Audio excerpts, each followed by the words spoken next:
it's open now. Maybe time for what? We have we have time for one or two more quick. Oh, great, sure. But you know, that last question made me think of what you said about sometimes the tarot helping us unfold or find adventure. Yeah. Yeah.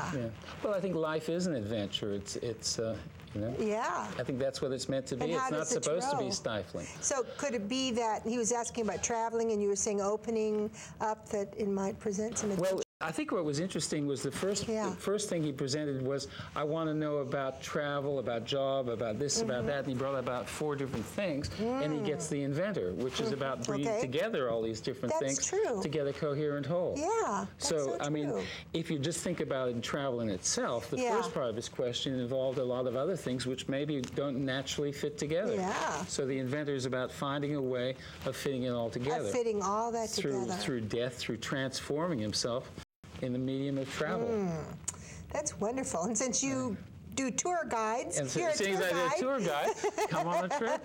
Come on a trip. I do private tours as well. Oh, okay. So people can see that as well. You can book me for a private wine tour with tarot card readings over lunch under the oak trees. You could give some ideas too about the origin of wine, and the origin you were telling me about. It's a little different than just drinking up. Wine's got a fabulous history, and it's also become a symbol in itself of what the good life is, and about blending together different things. When you blend food and wine together, it's called a mariage, which means marriage. So you're marrying together, and it's like that with the cards. Finding cards that blend together, finding your life so that it's harmonious, and all the bits and pieces fit together. That's wonderful. I mean, it just almost sounds too good to be true. Isn't life like that? Isn't it wonderful to look at it that way? Yeah. Like that death card, or heavy, ponderous, you know. And it's like sometimes I think, you know, my brother one time, he's a minister at another church, and I asked him a question. He's a big joker too, and he said, "Well, do you want my real answer or my pious answer?" Right. I thought that was really good. No sermons, please. Yeah, and that sort of reminds me of the tarot. It really gives you something real. Yeah.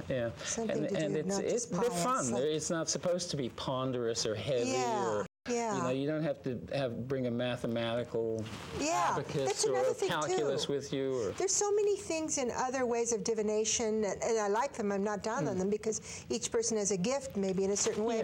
But this one seems like anyone can do it, and yet it goes deep, and it really does some. Well, I mean, to me, what the cards are is you're asking a question and you're asking the answer to come through the cards. Okay. You know, rather than dates or numbers or whatever. But you know, like you said about not having to have a math degree or abacus or whatever, it's not scary. It's not like I have to go learn a lot. It's fun. And what's interesting too is the back of the card is a cross-section of the human DNA. Oh, really? So it's really talking about bringing it all together. And again, James Wanless is the brilliant man who put it all together. Yeah. And there we go. Now we're getting another close-up. You said it's a cross-section of the human DNA? It's a cross-section of the human DNA.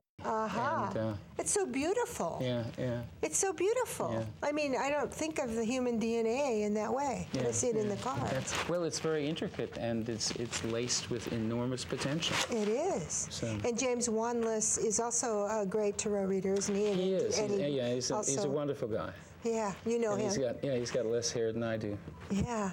And you do a lot of different kinds of decks, though, do you not? I have a lot of decks. This is the deck I prefer using. I've got about 12 or so decks. Okay. I just find this something that the querent or the person asking the question can relate to, and it's uplifting. It's not dark, or it's beautiful. You know, Crowley can be a bit arcane and esoteric, and we can get into that. Yeah. Woo. It's deeper and heavier. One of my friends that came on said it's not really a lot of woo-woo. I said, well, can it be a little woo-woo? Woo-wish. Just a little woo-wish. There you go. And I like it. I mean, I can just see someone taking a tour tour and learning all this and getting a reading and kind of opening up. Oh, it's fun. Because so many times we're afraid to really embark upon a quote-unquote spiritual path because it's like we just know that God is going to require us to do something that we don't want to do. Yeah. Well, I think our spiritual path is part of our path. I don't think it's any different. It's not our path or a spiritual path. It's part of the same thing. Yeah. And you know, even businessmen, they talk about having hunches. Well, what's a hunch? You know, you know, or a mother knows when something's happened to her child, or you know, dog barks before the owner gets home. How would you explain something like this to a person since you came out of or tried? You thought about being an engineer. Yeah. How could you? You know, well, that's mathematically. Well, I think if you look at modern quantum mechanics, it's really no different from mysticism. It's no more.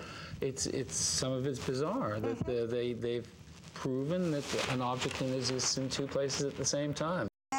That the mere act of observing an object is going to change what you're looking at. So you can't just be an impartial observer. You're a participant in what you're watching. In what you're doing. And it's the same thing with your life. You're a participant in your life, and you're the prime mover. You are, I know. and there's help available. Yeah, I like that. And such wonderful help. And you, people like you and you that are here to help. Oh, thank you. To enjoy your life as well and unfold in what you're doing. Okay, well, we are running out of time here. What, do we have a minute left? Is that correct? Okay, we've got about a minute left. So why don't you just look right into that camera there and just tell people real briefly what you'd like, what you'd suggest, the first thing you'd suggest in their spiritual life. The first thing I would suggest is that you experiment and dabble and open yourself up, and just open yourself up to the answers that come, and recognize that they often will lead to your next step and your next question, and then it's going to open up just like a flower. Take a risk. Yeah, take a risk. That's what life's all about. Yeah, adventure. So, like that. Yeah. Self-discovery. We all want that. We do. Thank you so much for coming. I just loved the time together, and hopefully you'll come back. We have a few seconds left, but I know that it was a wonderful opening to many people to see the Tarot in this way. Oh, and thank you so much, Lloyd. And we will see you soon, and hopefully you'll get a lot of calls. Yeah, I hope so. We'll go on a wine tour.